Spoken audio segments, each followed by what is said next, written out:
한나TV 한나입니다. 자, 오늘도 김제 문화재 야행과 관련해서 김제 시리즈 마지막 3탄으로 여러분들 만나게 됐는데요.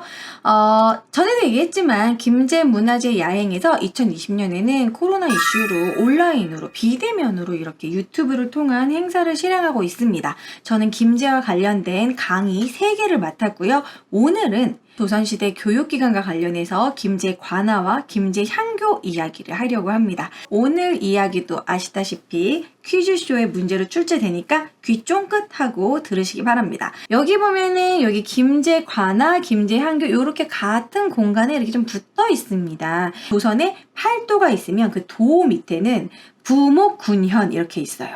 그러면은 도에는 지금의 도지사급에 이제 거의 해당하는 관찰사를 파견합니다. 그럼 관찰사 밑에는 부사, 목사, 현령 이런 식으로 수령들, 관찰사 밑에 있는 그런 사람들을 몽땅 수령이라고 불렀어요. 그래서 그런 수령이 실제로 업무를 했던 그런 지방 관청, 그런 곳을 관아라고 했고요.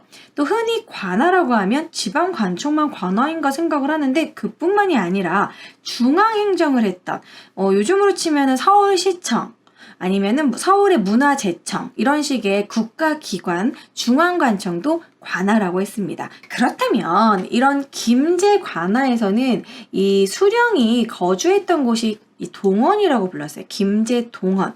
이곳에서는 수령이 여기에 거주하면서 주로 무슨 일을 하는지 그 이야기를 경국대전에 있는 수령 칠사를 가지고 소개해 드리도록 하겠습니다. 수령이 하는 일.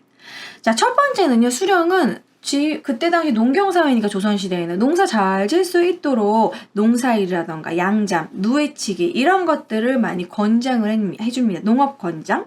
두 번째 같은 경우에는 인구수를 늘려야 돼. 호구를 늘려야 돼. 왜 그럴까? 인구수를 늘려야지만 물론 뭐 군사적인 방어도 좋겠지만 세금을 많이 거둘 수 있으니까 국가 재정 확충을 위해서 인구수를 늘린다. 아이 많이 낳아라. 출산율 높여라. 자, 그리고 세 번째 같은 건 교육의 의무가 있어요. 그래서 김제 관아가 있고 김제 향교가 있는 거예요. 이제 이런 지방 교육을 활성화하기 위한 교육의 의무, 유학 진흥의 의무가 있습니다. 그리고 네 번째 같은 경우에는 군사적인 임무로 누가 쳐들어왔을 때 지역 방어를 해야 돼요. 우리도 현재 예비군들이 다 이렇게 지역 방어하지 않습니까? 군대 갔다 오면. 자, 그리고 다섯 번째 같은 경우에는 부역의 의무로 그 지역에 성곽을 쌓거나 뭐 그럴 때 그 지역의 노동력을 동원하는 부역의 의무를 가지고 있다.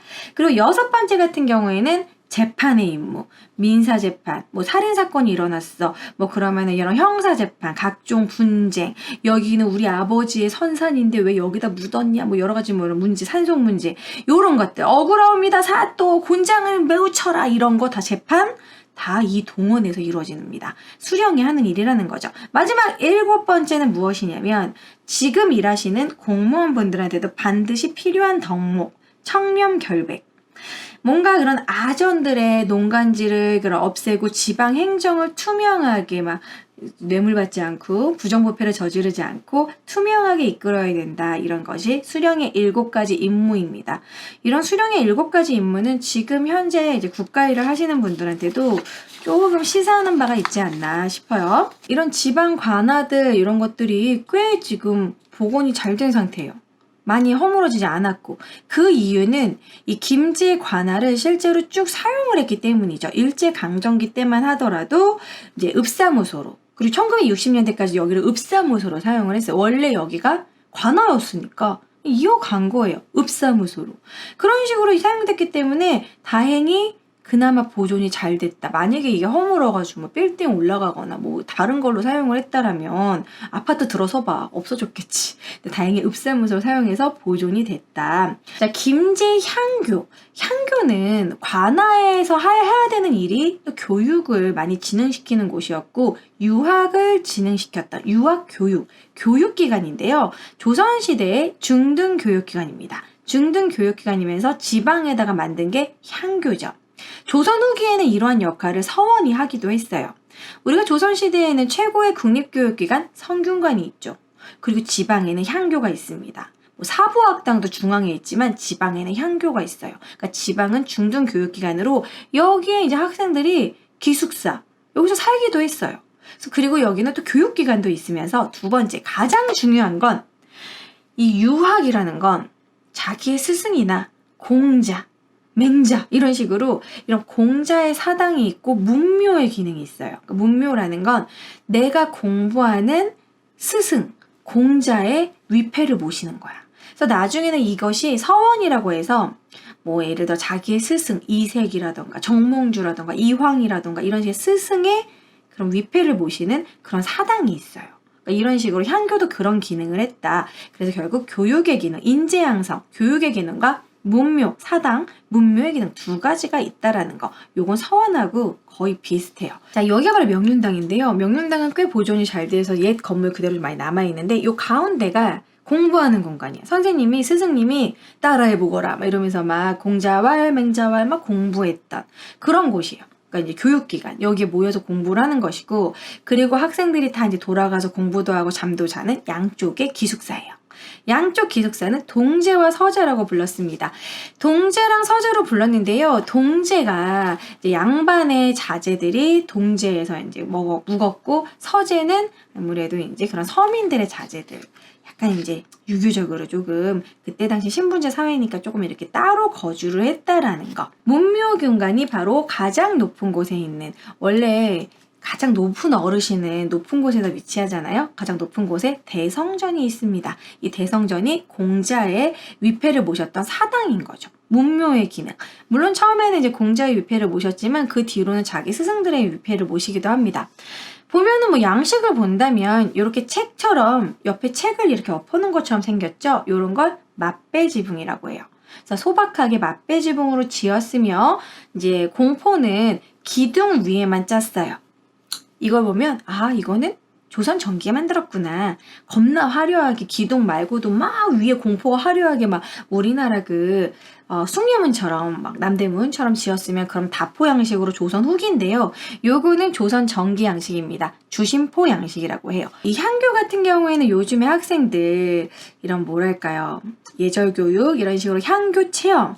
요즘에는 뭐 템플스테이도 하고 향교에서도 이런 그런 예의범절 교육 같은 거 청학 막 이런 느낌으로 학생들이 와서 이렇게 갓을 쓰고 진짜 그때 당시 학생들처럼 그래서 스승님한테 그래서 각 지역별 향교에서 이런 학생들을 가르치고 좀 체험해보는 향교 체험을 하는 그런 여러 가지 체험 활용 사업을 많이 하고 있습니다.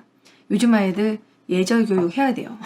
참교육 필요합니다. 근데 이런 식으로 그래서 이런 식으로 활용 사업을 하고 있다라는 거 아주 좋은 사업 아이템이라고 할 수 있겠죠. 저는 이런 부분 되게 관심이 많거든요. 그래서 막 역사 학교를 만들고 그러니까 역사 사관 학교를 만들어서 이런 식의 건축을 지어서 아이들에게 진짜 인성교육도 해줄 수 있는 학교가 필요하지 않을까 항상 그런 생각을 하는데 요즘은 지역별로 향교가 그런 일을 한다는 거. 자, 아무튼 오늘은요 아주 교육적인 이야기가 많았습니다. 김제 관아와 향교를 이해하시려면 여러분들이 이런 지방행정과 교육제도를 설명을 안 할 수가 없어서 다소 인강처럼 여러분들한테 좀 교육적인 얘기를 어필을 했는데 김제 관아와 향교는 여러분들이 이제 학생들이 주변에 있다면 교과서에 나오는 내용이기 때문에 미리 좀 보고 간다면 교과서를 공부를 할 때 아 내가 갔던 김제 관아가 이런 수령이 일하는 곳이구나. 아 향교가 여기구나. 나 가봤었어. 향교가 기숙사도 있고 그런 곳이구나. 중등교육기관이구나. 이런 식으로 아주 참교육이 되기 때문에 학생분들 데리고 가면 너무 좋을 것 같은 그런 공간이에요. 사실 이 김제에 대해서 제가 3가지를 준비했지만 김제하면 첫 번째가 벽골제죠. 뭔가 그런 농경의 상징, 김제고 호남평야. 그리고 두 번째가 금산사입니다. 금산사는 김제의 정신문화의 상실, 그쵸? 정신문화가 있는 정신문화의 상징이고 마지막 3번째가 바로 김제 관아와 향교입니다. 그래서 김제의 그런 지방행정과 교육제도를 이해할 수 있는. 그래서 오늘은 이렇게 이제 김제의 그런 교육에 대한 거, 행정에 관한 거를 이제 여러분들 알려드렸고요. 제가 이번에 이제 김제 시리즈를 준비를 하면서 제가 원래 알고 있던 것보다 좀 더 깊게 김제에 대해서 알게 돼서 나도 한번 방문을 해야겠다. 좀 이런 생각이 들었고요. 저도 꽤 이제 의미 있는 시간이었고, 이번 김제 문화재 야행에서 여러분들 이번에 다 비대면으로 유튜브를 통해서 라이브로 진행이 되니까요. 안타깝게도 코로나 때문에. 실제로 여러분들 이제 코로나가 끝나고 나면 이 김제 문화재 야행은 매년 하는 행사이기 때문에 주로 여름에 해요, 원래. 그래서 이 향교에 저녁에 가가지고 야로, 향교에서 막 여러 가지 체험도 할 수 있고요. 학생들만 뭐 만들어보는 체험, 뭐 순장님 체험, 뭐 체험은 항상 바뀌지만 체험도 할 수 있고, 야식, 김제의 그런 뭐 맛있는 야식, 그런 김제 대표적인 음식을 먹어볼 수도 있고, 뭐 여러 가지 그런 행사를 실제로 하는데, 지금은 비대면으로, 언택트 시대, 비대면으로 이렇게 하고 있으니까요. 이 밑에 제가 이렇게 홈페이지 넣어놨으니까 여러분들 많은 참여 부탁드립니다. 제가 지금 설명해드린 거 모두 퀴즈로 나갈 거예요. 상품도 많이 타가시고 많은 참여와 관심 부탁드리도록 하겠습니다. 자, 오늘은 이렇게 김제 문화재 야행과 관련된 이야기 마무리 졌고요. 자, 김제 시리즈 3편으로 저는 이렇게 마무리 짓도록 하겠습니다. 여러분, 그러면은 다음 시간에 또 재미있는 역사 강의로 만나요. 안녕!